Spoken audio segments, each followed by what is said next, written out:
Boys and girls together, Sandy McKelway and me.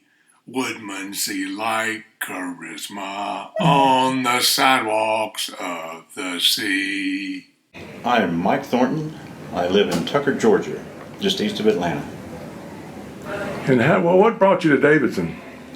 Our 50th reunion. I have not been back to Davidson except maybe to drive through the town in 50 years. Wow. Yep. So how do you find it? Is it surprising? What's good and what's bad about it? It's very surprising coming off of Interstate 77, which in itself is a nightmare, but coming off of that and immediately coming into all this development was unnerving at first. And my initial thought was, what have they done to the town? But as I got into town and realized, well, the college is still the college. All the buildings are here, a lot of new buildings. I think my fondest memory would be the friendship and the fellowship that we had, the support that we frequently needed because it was hard. It was tough here.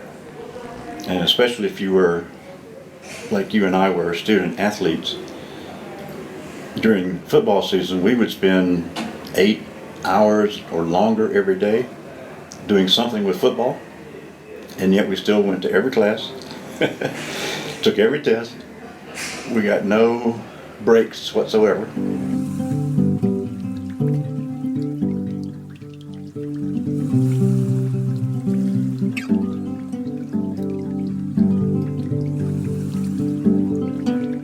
So what is the most vivid memory you got of Davidson? Well, I have a couple. I have you washing the vendor wash with the wand, going down there and put a quarter in the machine and washing the vendor wash. I have Ed Wynn.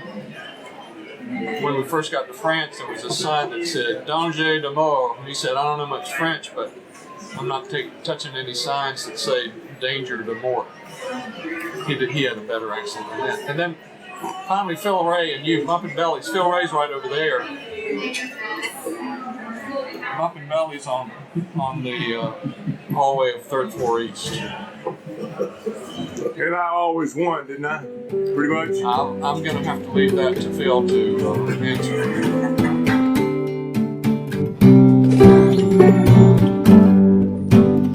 Is a deeper question altogether, which is, what do you desire? What makes you itch? Tell me who you are and where you're from.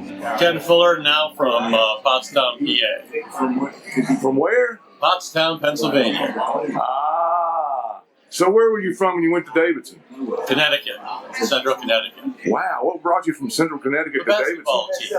basketball team. Were you a basketball player? No, but I was a basketball fan, and I saw this crazy team I'd never heard of in the top 10. I said, what is this school?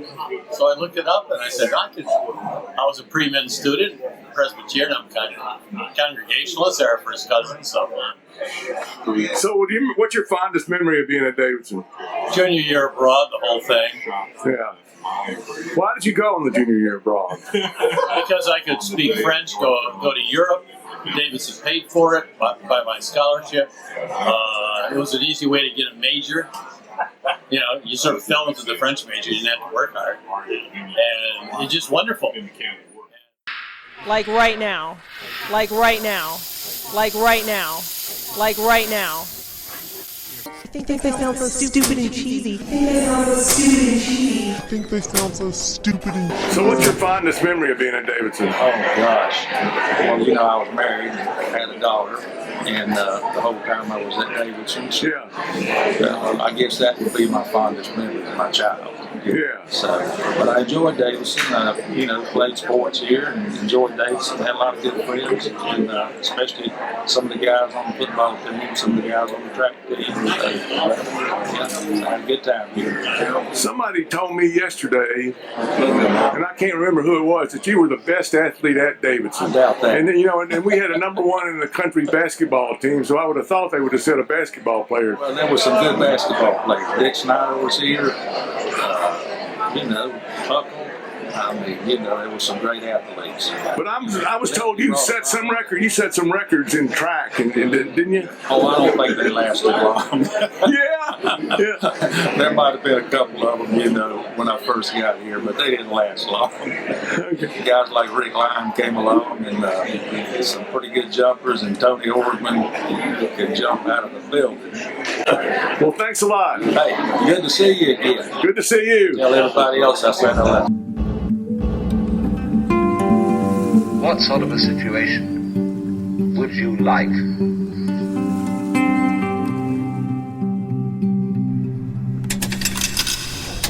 So, what's your fondest memory of Davidson? I would have to say meeting my wife, my present wife, as a blind date on spring frolics weekend. Where was she at the time? Salem College.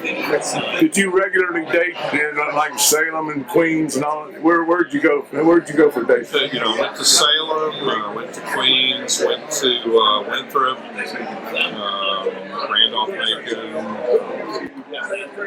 We had to pretty much go all over the North place. Carolina, Greensboro, Yeah. like many people, range far and wide.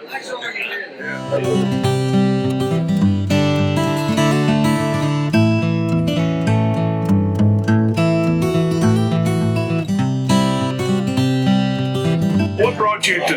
Where were you from when you? I grew up in the Marine Corps. My father was a Marine while I was growing up.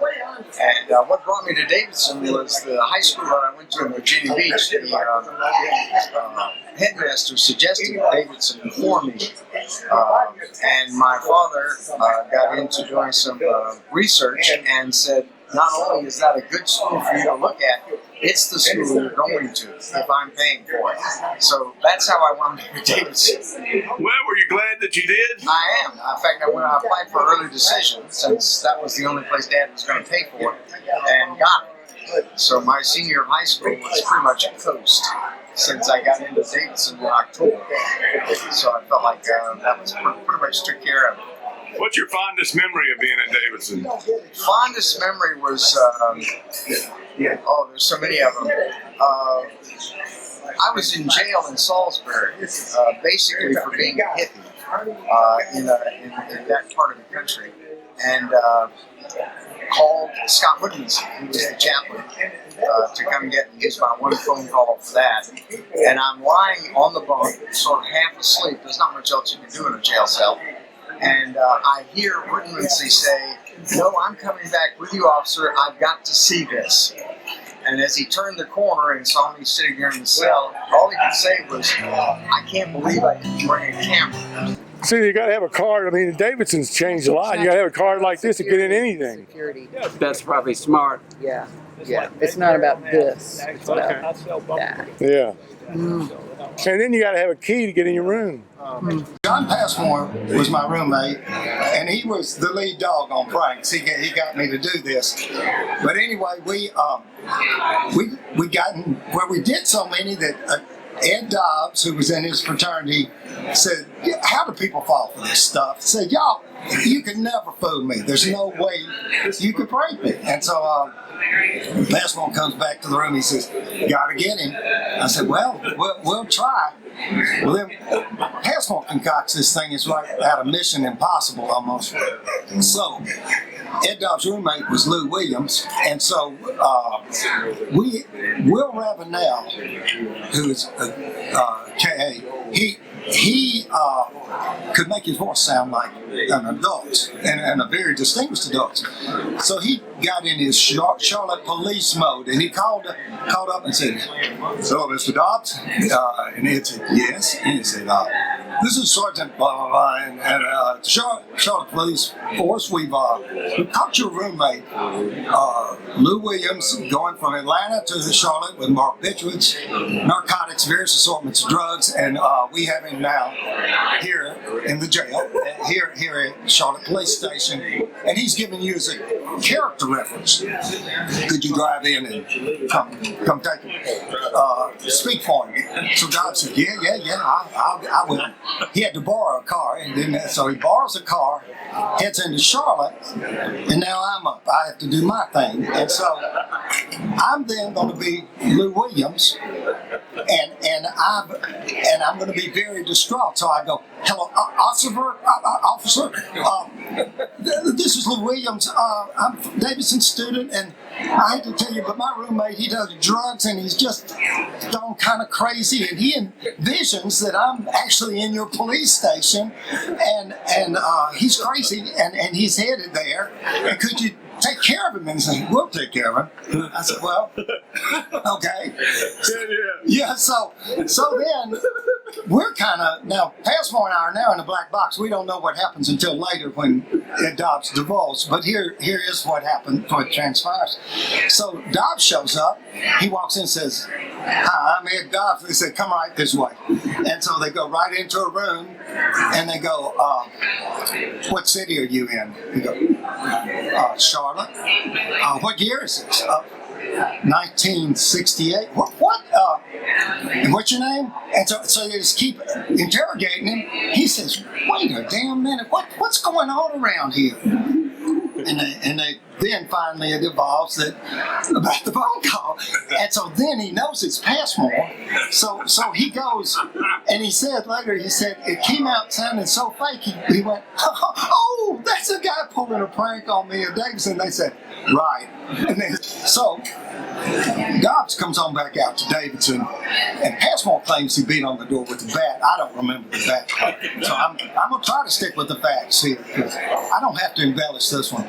So he beats on the door and comes in to our room, and we're playing cards, I think with Ernie Doe. We're playing cards, and we go, hey Ed, hey old Ed.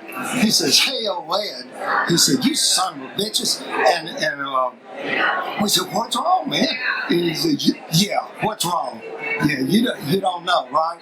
I don't know. Okay, two of spades here. We keep on playing. And then Passmore said, well, would you do me a favor? And Ed said, yeah, anything, old buddy. And he said, would you give me a character reference? And then he hits the feeling. Always welcomed when you don't want them. Always prying when you don't want to listen. They know what you've done, where you've been, and they don't want you to forget. They are your thoughts. I only applied to one school, which was Davidson. I had an idiot who was a high school counselor. I knew Davidson had pretty good academics, and the oldest son of my minister went here. So I came, looked around, found out I could play in the wind ensemble for what seemed to be a good director, and I applied early decision. And I didn't even think about the fact that it was all male. Well, so what surprised you when you got here, and how was it different? Yeah. To survive academically, I was not prepared for this place. From a little mediocre public high school and comprehensive high school in South Carolina, I could write okay, and that saved me.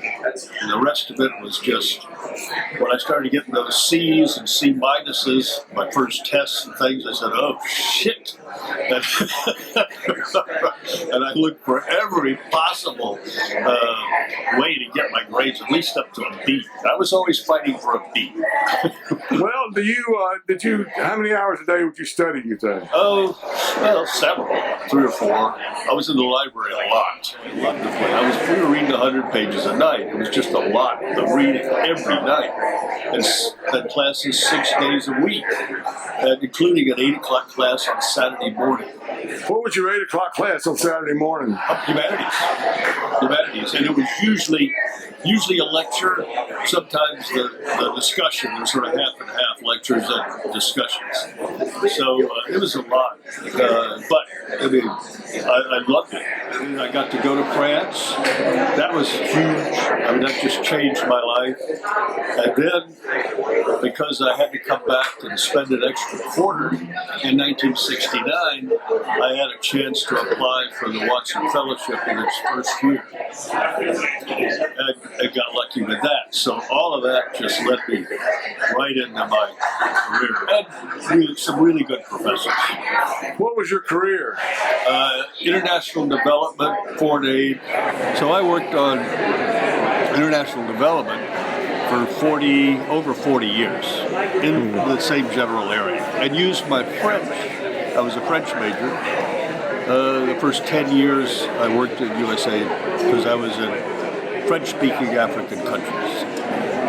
Okay, thanks a lot. Oh, tell me about your suit. That's a pretty fancy suit you got on there. This is an Issey Miyake suit. Miyake, as you recall, designed Steve Jobs' black polo, whatever he wore. So that's Miyake. These pants and this suit don't wrinkle. And there's no belt. There's no belt here. And they're comfortable. So these are the greatest things that I've ever had on. Well, my wife advised me on this. She's in the fashion advisory business. She advises her husband on what he should wear. I figured that going to Davidson would help you make some decisions, some fashion decisions. Well, you know, at Davidson, we never really dressed up going to class. I recall going to class in shorts and flip-flops and that kind of stuff. You ever remember, I was, when our OTC classes were in Belk Dorm, and when I was living in Belk Dorm, I was going to go to class in my pajamas. Oh, you're kidding? I didn't know that. You didn't do that? No, I never. I always had on my shorts, skivvies and my shorts. What are your fondest memories of Davidson? My fondest memories of Davidson? Well, there were two of them. Belly bumps. Yeah. And on the third floor east. Yeah. Those were when I wiped you off the floor.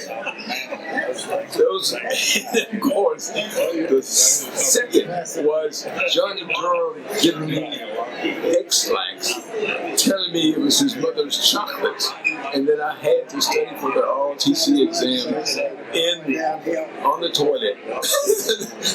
Yeah.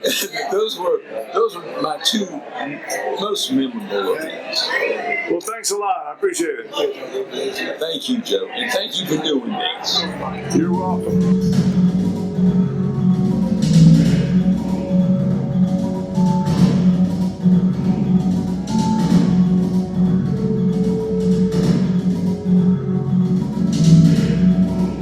So tell me who you are and where you're from. Mike Dickens from Washington, D.C. Okay. And what kind of memories do you have from Davidson? Well, the fondest memories are bridge, lots of hours of bridge at the Sigma Chi House, and Frisbee games between the Machi House and Sigma Chi House. And then, of course, basketball during those days is a pretty good memory as well. What was your favorite memory from basketball? Do you remember? I think there's a number of them. I think obviously the game against Carolina where we lost by 2 in '69 was a pretty epic thing. And then the following year when we beat South Carolina at South Carolina when they were number 2 in the country was a pretty amazing thing. But there are a lot of the best memories are just the trips and the people and hanging out and listening to Lefty say outrageous stuff, Yeah, the players didn't much like Lefty, did they? Lefty, he controlled what was the most important thing in your life, which is playing time. That wasn't all that important for me because I never got any. So, I think we all appreciate Lefty more as we've gotten older because he's an example of working hard is probably the most important thing in life because that's what he did. He worked harder than anybody else. Yeah. Anything else you've got to say about your experience at Davidson? Well, I would say for everybody, it's the same thing. The friends you make at Davidson they truly are friends for life. We have a group of people that we've been getting together every fall for 45 years. And that's probably the most important friendships in our lives, are those that were made in that cauldron at Davidson with 1,000 men in the middle of nowhere. You're right. I might have told you that I've got the same group. I've got a group of 8 people that we get together every year. Yeah, we have 13 couples that do that. That's amazing, and that's great. People can't believe it.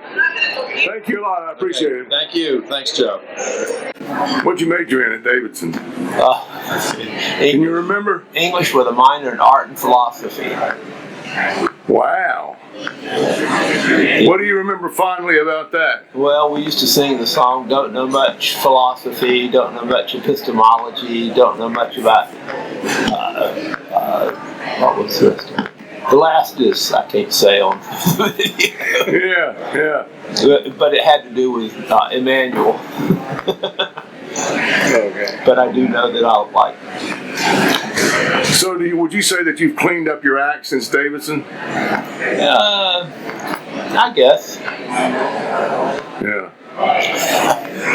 Have you had fun this weekend? I have, yeah. What's been the most fun part of the weekend? Catching up with people that, you haven't seen in 140 years. Yeah, okay. But, there are a number of folks I really did want to see who, aren't here, so. Yeah. That's always going to be true, I guess. Yeah, I just read an article, a guy writing on Facebook, of course, about, you never know when you're having your last conversation with someone, and it really struck home with me because of being here, and we're getting old. Hey, don't I know it? Thank you a lot. I appreciate it. Sure.